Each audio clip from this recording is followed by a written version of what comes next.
Hey folks, welcome back. This week we're going to talk about MMOs. Why? Because every week James is getting emails asking two questions. Why do all modern MMOs fail? And what do you think the future of MMOs is?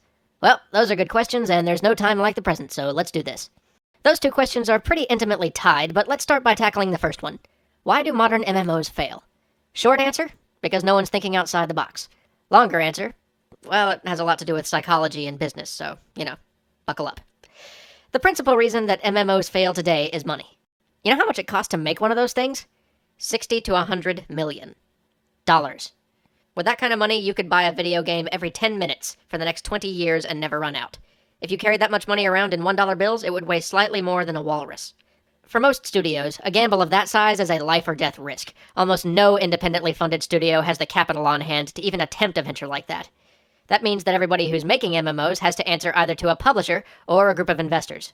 Investors want to know that they're investing in a company, not a project, because individual games tend to be very hit or miss, and they don't provide the kind of long-term stability most investors are looking for.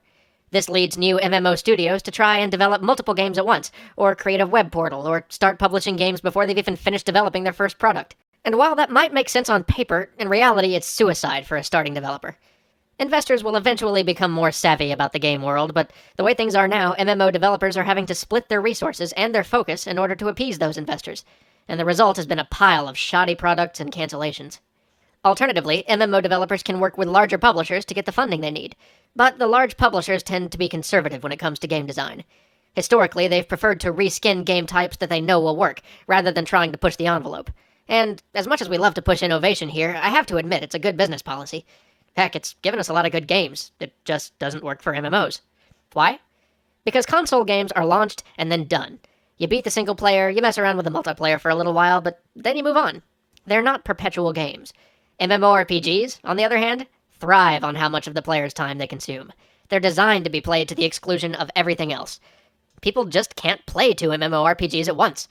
Besides, MMOs are perpetual by nature. They're continually being updated and expanded, creating an effectively illimitable amount of content for the player to explore.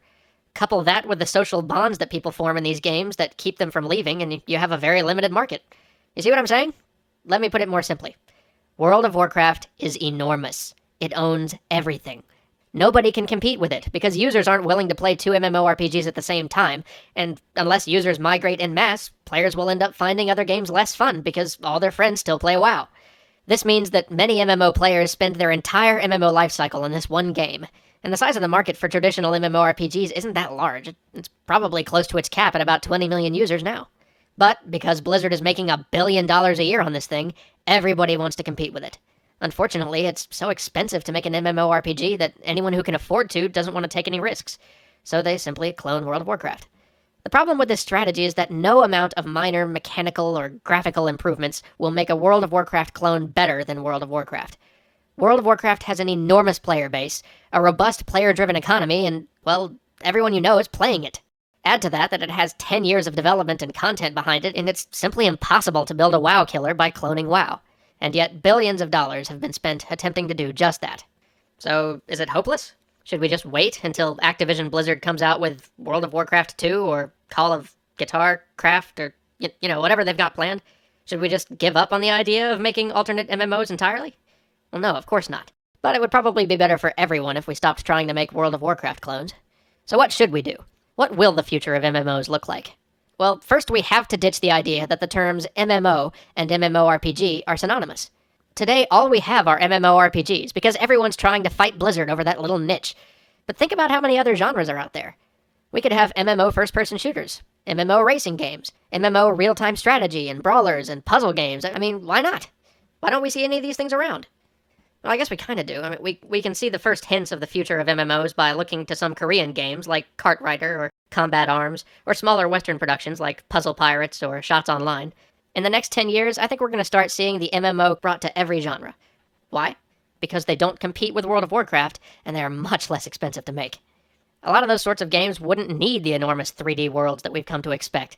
Because they aren't RPGs, these games could get away with smaller, shared hub areas and private rooms for most of the social interaction, way cheaper than building a big-ass 3D world.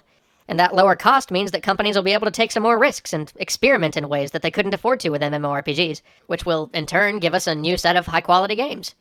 We're also going to see social games blossom and evolve. You might argue that Farmville isn't an MMO yet, and certainly isn't that deep, but the next generation of social games will start to blur the line between themselves and web-based MMOs. But I have a feeling that most of you are still kind of wanting to know what will happen with MMORPGs specifically. Well, if I had to venture a guess about their future, which is always good for sticking one's foot in one's mouth, I think the dominance of World of Warcraft will slowly come to an end in a few years. Of course, by then Blizzard will probably have released some new MMO to pick up the slack, but there will probably be enough players who got their first taste of MMORPGs through WoW and are ready to move on to something a little different. At that point, the landscape may open up enough for a few smaller MMORPGs to get a foothold, so long as they aren't just World of Warcraft 2 clones. I think one trend we'll start to see will involve more uncharted worlds where all of the players play in the same space, kind of like EVE Online. I think we'll start to see more emphasis on story, too, eventually graduating to player-driven storylines. We'll start to see a few ventures into user-generated content, which will meet with some limited success, and a strong trend away from subscription-based gaming. At first, these games will likely move to microtransactions via in-game purchases, and eventually evolve into more mutually beneficial systems, such as, like, watch this ad, get some credit, or allow us to use 3% of your CPU to crunch data and you can play for free. We'll probably also see a lot more and a lot better web-based MMOs, and last but not least, we'll see the first attempts to cross over between MMOs, the web, and reality. Your future games might end up sending you on quests to the local Starbucks or to alternativerevenuestreams.com. Potentially tacky? Yes, but it could be used in some interesting ways.